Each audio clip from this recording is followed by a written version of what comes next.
ஒரு ஆண்டுல மறுபடியும் 5 ஆண்டுகள் நாம் காத்திருந்து அரசியல்ல ஒரு மாற்றம் வராதான்னு ஒரு முறையும் காத்திருந்து இன்னைக்கு பட்ஜெட் விளக்க பொதுக்கூட்டத்தில் நின்று கொண்டிருக்கின்றோம்.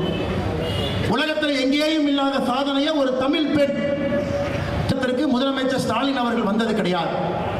ஒரு மேடையில் முதலமைச்சர் ஸ்டாலின் அவர்கள் இல்ல நாங்க பட்ஜெட் இந்த மாதிரி போட்டிருக்கோம் 3 லட்சம் தமிழ்நாட்டில் பாருங்க இந்த போன்ற திட்டங்கள் எல்லாம் கொண்டு வந்திருக்கின்றோம் இதுவரை அவர் பேசியதில்லை.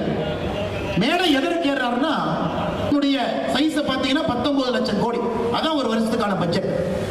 ஆனா இந்த ஆண்டு நாம் அளித்திருக்கக்கூடிய பட்ஜெட் 51.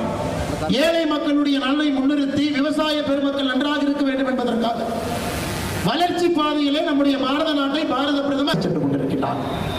அதெல்லாம் தாண்டி இந்த ஆண்டு பட்ஜெட் பாருங்கள். எப்பொழுதுமே சொல்லுவோம் நம்முடைய நடுத்தர மக்கள் பெரும் சுமையை சுமக்கின்றார்கள்.